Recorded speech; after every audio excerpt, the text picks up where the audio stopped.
नमस्ते दोस्तों, मैं सुवी रावत।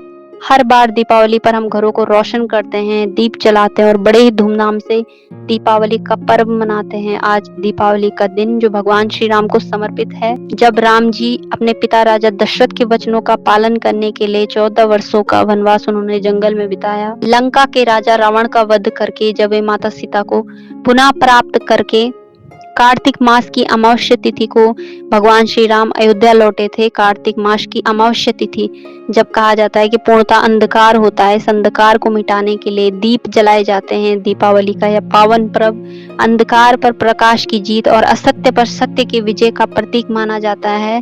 तो आज दीपावली के इस पावन पर्व पर हम जानते हैं भगवान श्री राम के बारे में, उनका स्मरण करके चलते हैं पौराणिक कथा में और सीखते हैं भगवान श्री राम के जीवन से कुछ विशेष बातें। तो चलिए चलते हैं पौराणिक कथा के भाग में। चैत्र मास शुक्ल पक्ष की 9वीं तिथि जन्म हुआ उनका। जब राजा दशरथ के महल में नामकरण हो रहा था तो वशिष्ठ जी, महर्षि वशिष्ठ जी ने कहा, जो आनंद सिंधु सुख राशि शिखर ते त्रिलोक सुपासी, सो सुख धाम राम असनामा, अखिल लोक दायक विश्रामा। अर्थात जो आनंद के समुद्र हैं, सुख के राशि हैं, जिसे आनंद सिंधु के कण से तीनों लोग सुखी हो जाते हैं, जो लोगों को आनंद देने वाले हैं, सुख के धाम हैं। आपके सबसे बड़े पुत्र का नाम राम है। जब चैत्र मास की शुक्ल पक्ष की 9वीं तिथि को हमारे पूजनीय प्रभु श्री राम का जन्म हुआ, तब पूरे ब्रह्मांड में एक अनोखी और शुद्ध ऊर्जा फैलने लगी। तब ये जो आनंद था वो व्यक्ति से शुरू होकर प्रकृति में फैल गया और कहते हैं कि तब सरयू जी का जो जल था उसका स्तर बढ़ने लगा, उसमें पवित्रता आने लगी, वृक्षों में फल आने लग गए, तालाब भर गए, न ज्यादा धूप थी न ज्यादा ठंड, वातावरण वातानुकूलित हो गया था। ये प्रभु श्री राम का ही स्वरूप है जिसने पूरे संसार को प्रकाशित करना शुरू कर दिया था।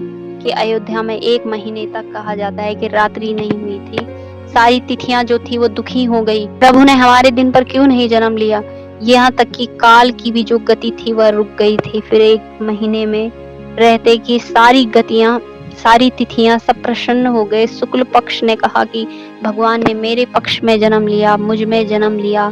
कृष्ण पक्ष को लगा कि मैं अभागा रह गया हूँ। तब प्रभु ने कहा कि चिंता मत करो, द्वापर में मैं जब आऊंगा तो कृष्ण पक्ष में अवतरित हो जाऊंगा, लेकिन तुम्हारे सुख के लिए मैं अभी रात्रि कर देता हूँ। ऐसे हमारे प्रभु भगवान श्री राम का जन्म हो। ऐसे महान पूजनीय प्रभु श्री राम जी के चरणों में मेरा साक्षात प्रणाम। मेरी तरफ से आपको दीपावली की हार्दिक शुभकामनाएं।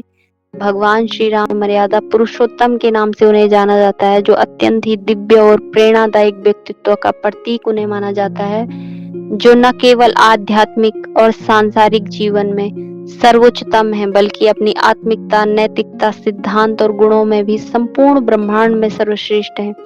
ऐसे भगवान श्री राम का जीवन एक आदर्श जीवन है जो हमें सच्चे धर्म, आचरण और कर्तव्य की तरफ प्रेरित करता है। ऋषि वाल्मीकि जी को नारद मुनि ने उनके अवतरण से पूर्व ही उनके महान गुणों का बखान कर दिया था। यह गुण न केवल भगवान राम के दिव्यता को प्रकट करते हैं, बल्कि प्रत्येक व्यक्ति के जीवन को, आदर्श को स्थापित करने के लिए मार्गदर्शन देते हैं। अब बात करते हैं भगवान श्री राम के उन गुणों की जो उन्हें मर्यादा पुरुषोत्तम बनाते हैं। सबसे पहला गुण है गुणवान। बिना शर्त सबको स्वीकार करिए। भगवान श्री राम की जो जीवन यात्रा थी उनमें उन्होंने सबको समान दृष्टि से देखा।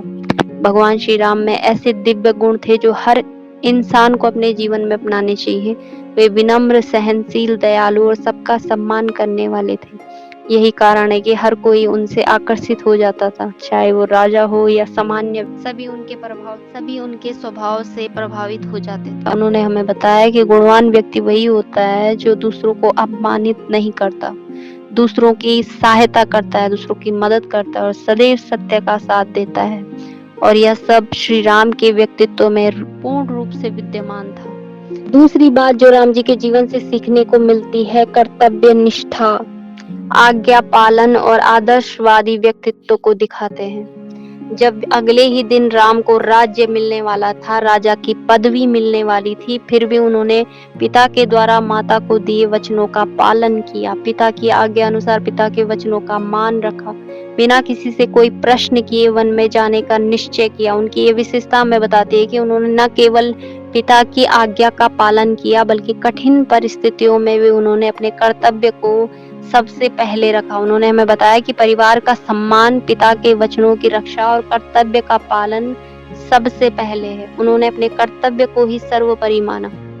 तीसरी बड़ी बात उनके जीवन से सीखने को मिलती है ईर्ष्या रहित प्रेम।